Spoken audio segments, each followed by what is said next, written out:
I grew up in a small town in Missouri, another displaced Midwesterner.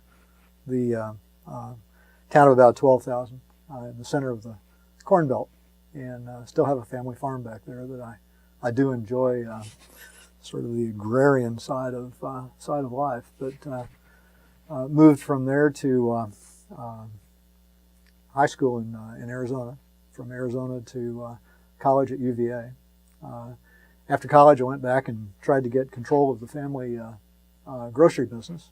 Could not get control, and my uncle managed to bankrupt it, so I got my first big lesson in the realities of operating issues in a family-owned business. From that, went to Florida and got into the real estate business. Started with a company in Tampa doing brokerage and one large project downtown that morphed into joining Opus, which was a diversified developer out of Minneapolis. At that time, a relatively small company, doing something on the order of $200 million a year. And it grew over the 25 years that I was with them to a company that was doing $2.2 billion a year. Very, very large, very aggressive, national-based organization with an extremely strong reputation. Good people, great team, absolutely the quintessential business experience. And unfortunately, not unlike what happened with me in the small family grocery company, that enterprise also got caught by a downturn. Family business, privately held, and it culminated literally in the predominantly all of the organization going bankrupt. So it is a cyclical industry, which will lead us up to the real estate business, which I think anyone going into it needs to understand that there are big cycles, and these big cycles can be wildly profitable, and they can also be wildly, what's a nice term, scary. When you start signing notes with personal recourse and the market starts to go against you and you watch your empire unfold, it's a religious experience. So that's kind of the thumbnail on where I came from, what I've been doing, and how I ended up in Washington. Obviously, I was with Opus in Florida. When they offered me the opportunity to move to a world capital and set up a new region, it was not too hard a decision. DC is a dynamic market, and my territory went literally from Norfolk north. Within the 10 years that I was up here with them, we did about 7 million square feet. It was a tremendously successful organization and operation, and I eventually retired as president and CEO.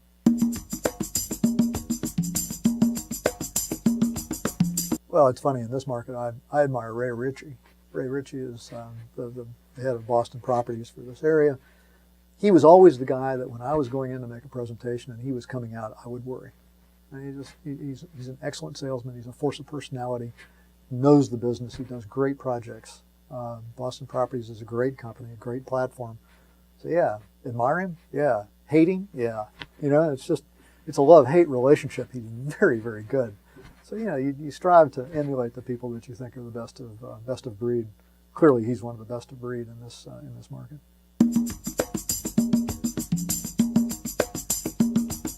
I've become very focused and emphasize it in my class that mentorship and call it apprenticeship or the mentor-mentee relationship is particularly important for everyone. But finding a good mentor is really a challenge. And mentor has to be literally the Indian guide that helps you with corporate culture, helps you with the industry culture, helps protect and promote you and keep you moving on the right track. A good mentor is something to cultivate and seek out, and it's a very synergistic relationship. When I left Opus, one of my good friends who runs a very large construction company in town, Jim Davis, said to me, Jim, we're not defined by what we do. We're defined by who we've helped and what we've done. And it really kind of put things into place for me. at that point, I looked back at my crew and the people that I had mentored and helped and pushed down a path, and felt pretty good about where I was in life. And it was a great transition from running a company to being back on the entrepreneurial side of consulting and teaching. So I carried some of that forward with me into the teaching role. And I'm pushing the class pretty hard to go out and seek those mentor protege relationships. It's a hard thing to do. It's an embarrassing thing to do. It's an essential thing to do. You do it right, and it's huge.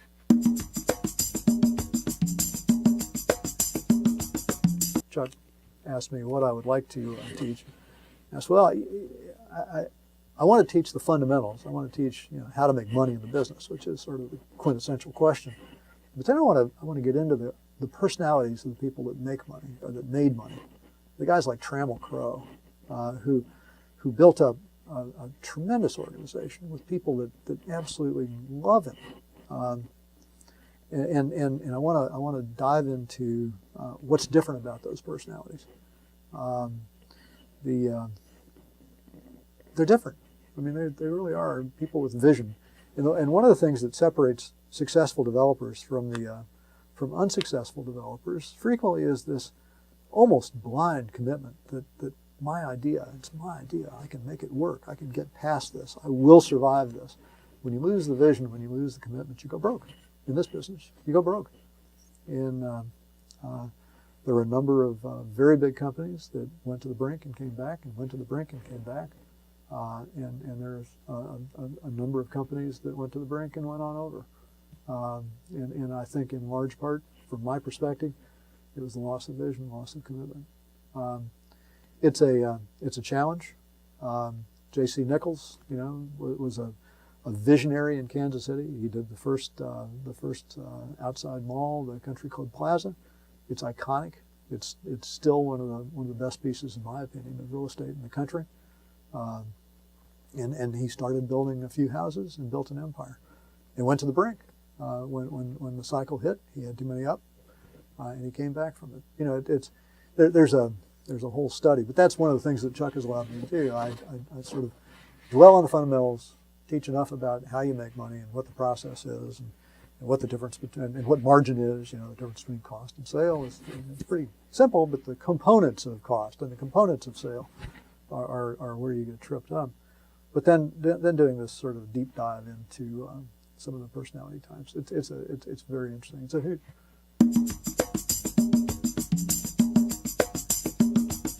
Bright, young, energetic, driven, are all adjectives that come to mind. They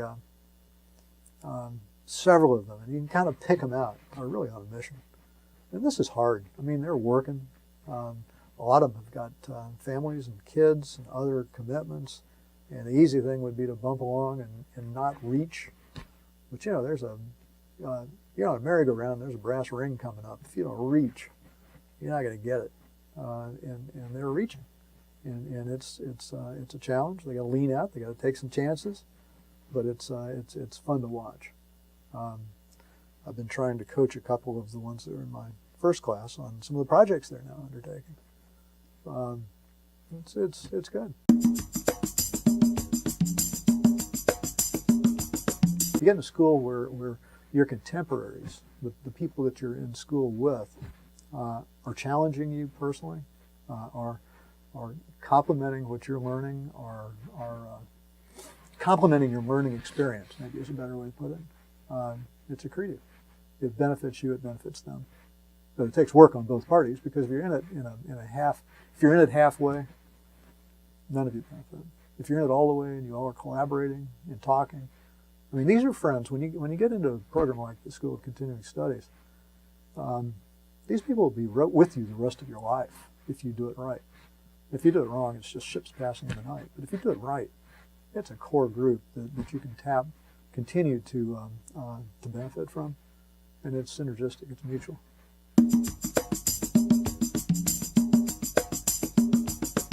Frankly, informational interviews are just priceless, and everybody in my business loves to do an informational interview because there's no hook. They're not asking for a job. They're asking for, tell me about what you do. tell me what it takes to be good at what you're doing. It's priceless. So, anytime, and I encourage them, I gave out a lot of names. Anytime the students can get out and do those informational interviews and meet as many people as possible and get some sense of what they've done and how they do it, it's huge.